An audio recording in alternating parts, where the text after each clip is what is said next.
Okay, I'm looking into the Charlie Cook shooting, and I noticed in the background of this video a little something strange. It caught my eye, and I looked into it a little bit deeper, and I'm just going to show you what I found. I want you to focus on the area right here, and there's a person's leg right here and a bag right here. And that's what caught my attention, and I'll show you why here in a minute. So I'm going to let this play here, and this is right after he was shot, and in the background you see very little movement right behind that bag.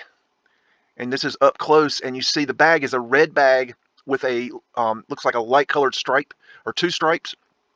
And I'm talking about the bag right here, and there's a person's leg right here. You can see him moving around a little bit, and it's actually a red bag with, I believe, yellow stripes, and that will be important in a minute. Now notice how Charlie's there on the ground, and this person in the background is not moving around very much. There's just very little movement there.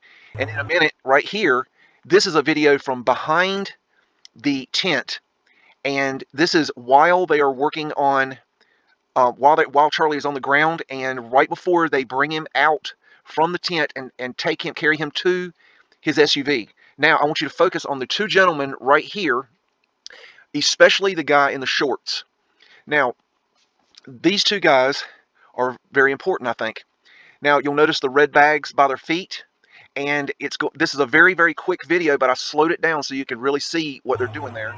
Okay, now this is slowed down right here.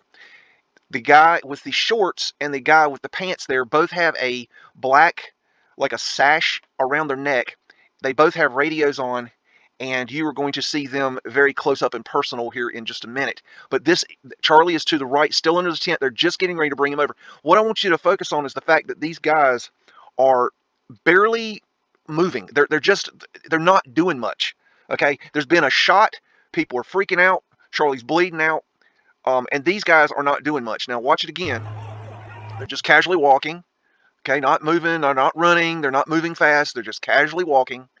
Notice the red bags. Now I'm going to show you who these guys are. I found another video that shows these guys clear as day, and that'll be coming up here in just a second. And Charlie's still in the tent right there. They're just about to bring him out. Now, this is about a minute and a half after the shooting. And what I want you to focus on is the gentleman right here.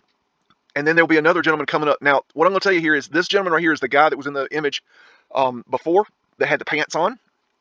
And then the guy with the shorts on is going to come up behind him. And you see he has a red bag around his neck there. He also has a radio. He has a UVU shirt on. And I'm not sure what it says, but it probably has something about medical services. And the guy coming up here, right here with the shorts on and the two red bags, red and yellow bags with the sash and the radio on, he is also the guy that was behind the stage when that you just saw that was walking really slowly. This guy right here. Now, I want you to pay real close attention to this guy. Okay, this guy right here, he's got a UVU. I believe it's a medical shirt. Now, I want you to get a real good look at the guy. Get a look at his hair. And notice he's got a red bag with yellow stripes. These are the two guys that were standing backstage that were not doing anything when Charlie was shot. They were casually walking towards the tent area, standing right beside the bags. They had not even picked up their bags yet. And now this guy looks like he's in full-on frantic, crisis mode. But when Charlie was being walked past him, they're not doing anything. So this is very weird. Now, I'm going to show you a little bit more. I was doing a little digging on the UVU medical services, and I found this article. UVU hosts realistic bomb simulation with first responders helicopter. This is on Tuesday, June 17th, 2025. Orem, Utah. Police cars, fire crews, SWAT units, ambulances, and life flight helicopter flocked to Utah Valley University Tuesday, but it was just a drill. University officials gave notice that a bomb simulation was going to take place at the campus UCC Center on June 17th from 10:30 a.m. to 12:30 p.m. Officials said there would be 50 people with theater makeup and fake injuries to enhance the realism of the simulation. First responders and officials from nearly 20 agencies, units, and departments participated in the drill. These include resources from the county, state, university, and healthcare institutions. The bomb simulation comes a week after government buildings in Provo were evacuated due to bomb threats. Provo police said the threats came through calls that gave a countdown of 34 minutes for when the bomb would supposedly go off. The caller said that if the bomb did not go off, they would start shooting the employees. After hundreds of employees evacuated, police investigated the scene and determined the threat was not credible and cleared employees to return to work. The university provided a full list of the agencies involved in the drill, which can be seen below. Utah County Multiple Agency Coordination Center, MACC, Personal Trainer. Special Response Team, SRT. Explosive Ordnance Disposal, EOD. Special Weapons and Tactics, SWAT Team. Emergency Medical Service, EMS, LEI. American Fork, Orem, Provo, Spanish Fork. Orem Police Department, Ta County Health Department, Healthcare Hospitals, American Fork 20 patients, and Spanish Fork 10 patients, Life Flight Helicopter for Patient Transport, Intermountain Center for Disaster Preparedness, ICDP, State and Federal Government Cybersecurity and Infrastructure Security Agency, CISA, Civilian Support Team, CST, Utah Department of Emergency Management, DEM, Utah University, UVU Police Department Dispatch and Officers, Utah Fire and Rescue Academy, UFRA Trailer and Staff, Emergency Management, Safety and Environmental Health Staff, others Mountain Technical College, EMT students, Medical Reserve Corps, Utah County Health Department, Nelson Fire Systems. And what got me here, interestingly enough, was that our little buddy that had the shorts on and the radio and was carrying the 2 EMS bags and was standing behind the tent that Charlie got shot in and did nothing was at the event. And there he is, clear as day, and I'll show you up close here in a second.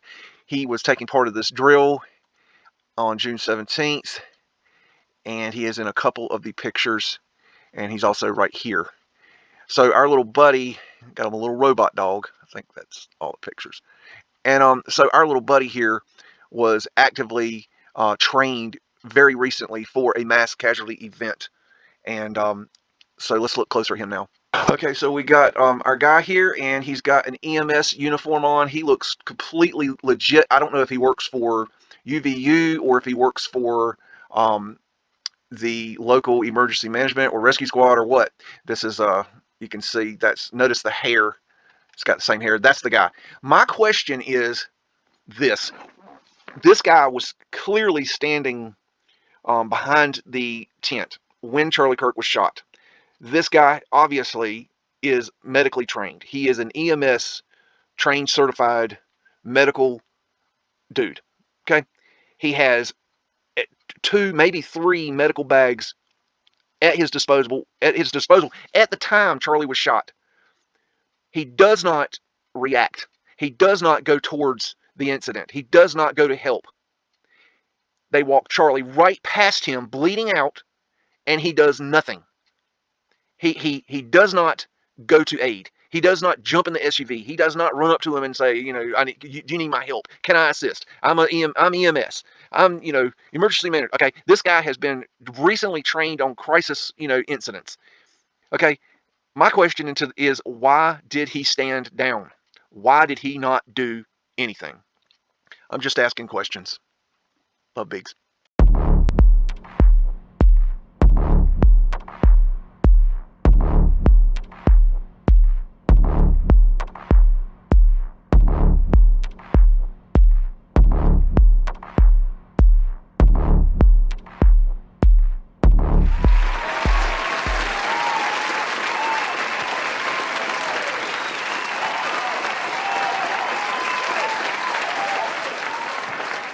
Say woof again! Say woof again! I've got one that can see. This is my kung fu, and it is strong. See you later.